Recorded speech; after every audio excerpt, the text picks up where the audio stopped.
Bref, ben, Enfin, si on se laisse gouverner par des machines, en fait, tu vois, il y a un mec, voilà, qui s'appelle Isaac Asimov, voilà, que tout le monde connaît au moins de nom, qui a écrit en 1940 les trois lois de la robotique. Les robots, c'est de l'intelligence artificielle, donc c'est la même chose.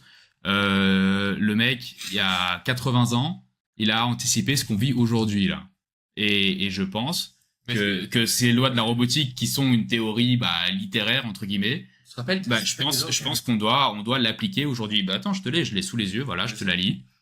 Alors, bon, c'est les robots en l'occurrence, mais remplacer robot par IA, ça revient au même. Vas-y. Voilà, règle 1, un robot ne peut porter atteinte à un être humain, ni, restant passif, laisser cet être humain exposé au danger.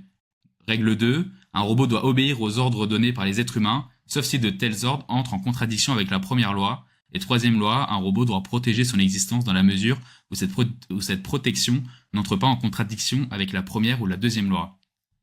Et donc voilà, ça c'est applicable à l'intelligence artificielle. Et en fait, ce qu'il dit en substance, c'est que l'humain doit rester maître de La l'intelligence situation. artificielle et pas l'inverse. C'est là ce que tu es en train de dire, c'est qu'on doit se laisser gouverner par des robots, c'est Terminator quoi. J'ai pas Non. vu, il y a pas un, il y a des, ça fait des centaines d'années que des gens réfléchissent à ce qui est en train de se passer aujourd'hui, à réfléchir au fait qu'un jour les machines deviendront assez intelligentes pour renverser le rapport de force. Et c'est exactement ce qui est en train d'arriver aujourd'hui. Et il n'y a pas un seul philosophe, écrivain, tout ce que tu veux, qui a imaginé un monde où cette inversion du rapport de force produit une société saine et de Juste. qualité.